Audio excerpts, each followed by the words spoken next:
फिर से हम लोग आज जो है नाइन्थ का चैप्टर जो है शुरू कर रहे हैं।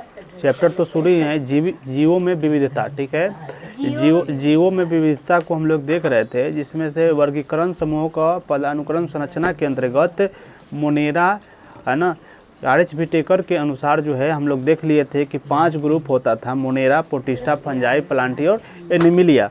और इन सभी ग्रुपों को बारी बारी से हम लोग पढ़ रहे थे। जैसे कि हम लोग मोनेरा को पढ़ लिए थे कि मोनेरा जो है में के अंतर्गत कौन कौन जीव आता है, उसका बनावट कैसा होता है, उसका कोशिका जो है बनावट प्रोकैरियोटिक होता है या यूकैरियोटिक होता है, ये सब चीज़ पढ़ लिए थे। अब हम लोग आज पढ़ना है प्रोटिस्टा के बारे में। किसके बारे में पढ़ना है? प्रोटिस्टा के बारे में। अब प्रोटिस्टा जो है किस तरह का होता है, उसका बनावट कैसा होता है, बढ़िया से बैठिए, उसका कोशिका का संरचना कैसा होता है, उसके बारे में पढ़ना है। ठीक है, इधर ध्यान नहीं देना है, ठीक ना, पढ़ाई पर ध्यान देना है, ठीक ना। प्रोकैरियोटिक कह रहा है कि इस जगत में मुख्यतः विभिन्न प्रकार के जलीय और एक कोशिकीय सरल यूकैरियोटिक सूक्ष्म जीवों को सम्मिलित किया गया है। ठीक ना, इस ज़्यादातर प्रोटिस्टा के अंतर्गत जो जल में जीव रहता है ना, उसको शामिल किया गया है। और एक कोशिकीय जीव को क्या, एक कोशिकीय जीव को, एक कोशिकीय जीव यूकैरियोटिक सूक्ष्म जीवों को सम्मिलित रहता है। ठीक है, आगे बढ़ते हैं। यह प्रोकैरियोटिक किंगडम मोनेरा, ठीक है, यह प्रोकैरियोटिक किंगडम मोनेरा एवं जटिल बहुकोशिकीय यूकैरियोटिक किंगडम प्लांटी। एक कोशिकीय जीव जो है मोनेरा, ठीक है, अब बहुकोशिकीय प्लांटी, प्लांटी किसको बोलेंगे, जो पादप जगत होता है। ठीक है, तो बहुकोशिकीय होता है नहीं, बात तो पता है कि जो पेड़ पौधा के कोशिका बहुकोशिकीय बना होता है। हम लोग का, मनुष्य का, जंतु का शरीर कैसा कोशिका है, बहुकोशिकीय होता है। एक कोशिकीय है जीव, हम लोग का शरीर है, बहुत डाइजेशन सिस्टम है, तंत्रिका तंत्र है, परिसंचरण तंत्र है, अलग अलग है ना कोशिका। तो बहुत सारा कोशिका का जो है बहुकोशिकीय है। तो वो दोनों के बीच में जो है ना कड़ी का काम करता है, दोनों में वो मिला जुला रहता है प्रोटिस्टा। बात समझ में आया? दोनों का फंजाई तथा एनिमिलिया के बीच एक कड़ी का काम करता है। फंजाई और एनिमिलिया के बीच में यह क्या करता है, कड़ी का काम करता है। कड़ी समझते हो? हाँ, कड़ी नहीं समझते हो? कड़ी के मतलब होता है जैसे कि ट्रैक्टर जो है, ट्रैक्टर के बीच में जो है, ट्रैक्टर देखा है ना, तो ट्रैक्टर के बीच में जो इंजन होता है, उसके पीछे एक डला होता है जो सामान वगैरह को ढोता है। तो उसमें जोड़ने का काम क्या करता है, बीच में एक होता है ना जोड़ने का कड़ी, है ना, इसी की वजह से ना जुट जाता है। हाँ, तो यानी कि इसको भी जोड़ रहा है, उसको भी जोड़ रहा है, उसी को कड़ी समझेंगे, कड़ी समझ कहेंगे। बात समझ में आया?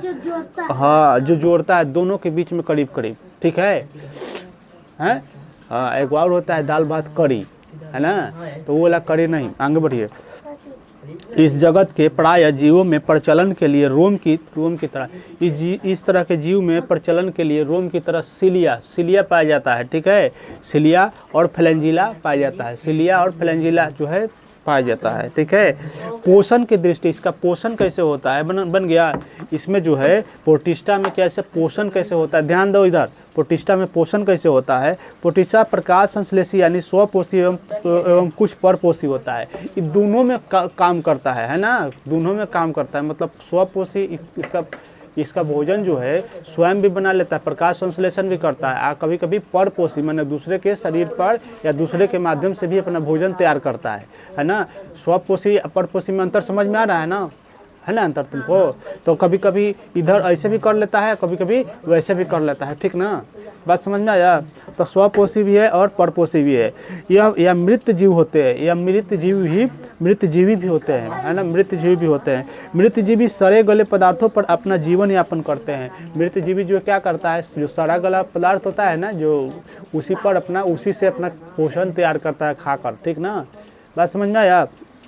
स्वपोषी प्रोटिस्टा में शैवाल को जैसे कि डायटम, यूग्लिना आदि की तरह कशाभकीय जीव तथा परपोषी रूपों में स्लाइडम मोड एवं प्रोटोजोन्स को शामिल किया गया है। ठीक ना, इसके अंतर्गत किसको शामिल किया गया है? देखिए, डायटम, है ना, यूग्लिना आदि की तरह कशाभकीय जीव परपोषी रूप में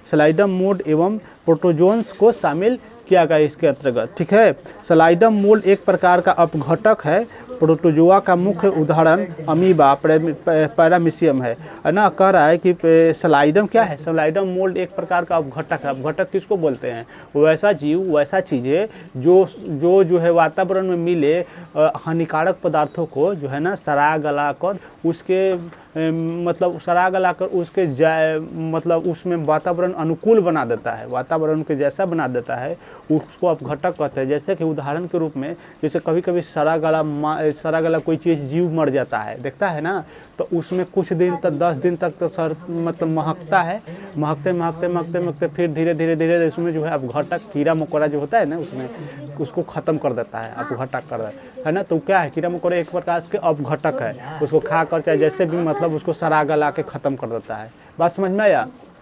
उसी तरह से बहुत सारा चीज़, कोई छिलका वगैरह फेंक दिया, चाहे बहुत सारा चीज़ें हैं जो फेंक देने पर उसको सड़ा गला के ख़त्म कर देता है, हो जाता है ना। यानी तो कौन काम करता है? अपघटक के काम होता है। अपघटक को कहा जाता है कि सफाई जो है वातावरण में सफाई के काम करता है वातावरण। अगर अपघटक नहीं होगा तो सड़े गलेगा नहीं, और सड़े गलेगा नहीं तो प्रदूषण कितना फैल जाएगा, फैलेगा ना। बात समझ में आ रहा है? तो ये चीज़ें है। लेकिन प्लास्टिक जो है, प्लास्टिक को कोई जीव जो है सड़ा गला नहीं पाता है, प्लास्टिक को कोई जीव सड़ा गला नहीं पाता है, जिसके वजह से जो है इस कई साल 200 साल तक ले जो है ना वो रह जाता है प्लास्टिक। इसीलिए प्लास्टिक की वजह से प्रदूषण बहुत ज़्यादा फैल रहा है। सरकार कई बार कानून भी लाया कि इसको प्लास्टिक को बैन करेंगे, है ना। क्योंकि बैन मतलब बंद करेंगे, नहीं चलना जाए। तो क्या होता है कि जितना प्लास्टिक इधर से जाता है तो कहीं ना कहीं इकट्ठा होकर कहीं ना कहीं, अब उसको प्लास्टिक में दिक्कत यह है कि उसको जलाने पर, अगर जलाओगे तो उसमें मतलब ख़राब गैस निकलता है, और गैस जो है वातावरण में फैलता है, उससे भी दिक्कत है। अच्छा, जिस भूमि पर जलाओगे वहाँ के भूमि को वह जो है ख़राब कर देता है, ठीक ना। तो प्लास्टिक इतना खतरनाक है, बहुत खतरनाक है। ऐसा प्लास्टिक तो इतना बड़ा शहर में क्या होता है कि जो शहर जो समुद्र के किनारे है, जैसे कि ये तो पटना जो है समुद्र के किनारे तो है नहीं, लेकिन हाँ वही चीज़ ले जाकर लोग गंगा जी में फेंक देता है, चाहे कूड़ा कचरा के माध्यम से गंगा जी में चल जाता है। तो गंगा जी के जल जो है स्वच्छ होना चाहिए, तो क्या होता है कि उसमें जाकर गंदा हो जाता है। बस नालियों के पानी के माध्यम से, बड़ा नाली जो होता है उसके माध्यम से जाकर उसमें गंगा जी में मिल जाता है। अच्छा, दूसरी बात है, जो शहर जो है समुंदर के किनारे, जैसे कि मुंबई है, ठीक है, कोलकाता है, तो उसमें बहुत सारा जो है कचरा ले जाकर उसमें समुंदर में फेंक देता है लोग। हाँ, तो उससे कहा जा रहा है कि उसके वजह से समुंदर में बहुत सारा प्लास्टिक हो गया है, बहुत सारा प्लास्टिक हो, जिससे जो है बहुत सारा जो समुद्र में रहने वाले जो जीव है ना उसको खतरा महसूस हो रहा है, ठीक ना। यानी कि प्रदूषण बहुत ज़्यादा फैल गया। इसलिए सरकार रह के विश्व लेवल पर, खाली भारत सरकार नहीं, विश्व लेवल पर जो है ये बात कई बार हुआ कि प्लास्टिक को बैन किया जाना चाहिए, प्लास्टिक नहीं यूज करना है। बात समझ में आया? यहाँ तक समझ में आ गया? तो मुख्य उदाहरण क्या है? अमीबा और पैरामीशियम है, ठीक है। तो प्रोटिस्टा समझ में करीब आया कि नहीं आया? आ गया। अब इसमें जो है आदि प्रचलन के लिए अमीबा में कुटपाद एवं पैरामीशियम में सिलिया होता है, ठीक। अमीबा में क्या होता है? कुटपाद होता है, जिससे वह जो चल पाता है, ठीक ना। और पैरामीशियम में क्या होता है? सिलिया पाया जाता है। क्या पाया जाता है? सिलिया। कुटपाद जो कोई इसको बोलते हैं, ठीक है। देखो प्रोटिस्टा के कुछ सदस्य, ये जो है फ्लैंजिला है ना। नींद नहीं खुला है? अच्छा, तुम्हारा भी पीटना पड़ेगा। नहीं, ये तो फ्लैंजिला है, ठीक ना। धनकोशीय ये है, बना लिए तुम लोग, ठीक है। तो ये देखो कुटपाद जो है, इसी के वजह से जो है, एक मिनट रुक जाओ, इसी की वजह से जो है अमीबा का रचना इसी तरह से नहीं होता है, नहीं दिख रहा है, देखो अमीबा इसी तरह से होता है, ठीक है। इस जो है कुटपाद होता है, ये देखो ये प्रोटिस्टा है, ठीक है। प्रोटिस्टा पैरामीशियम है, सॉरी पैरामीशियम है, जिसमें इस रुआ की तरह बाहर से है ना कुछ सिलिया होता है, इसको कहते हैं क्या? सिलिया। बीच में तो जलधानी होता है, दो विभिन्न केंद्रक होता है, ये सब तो अंदर की चीज़ है, लेकिन मुख्य रूप से कुटपाद और सिलिया है, जिसकी वजह से वह क्या पता इधर से उधर चल पाता है, ठीक ना। इतना बात समझ में आ गया? तो प्रोटिस्टा, ये था प्रोटिस्टा, ठीक है। अब हम लोग को नेक्स्ट पढ़ना है क्या? फंजाई। क्या पढ़ना है? फंजाई। चलिए तो हम नेक्स्ट में हम देखते हैं।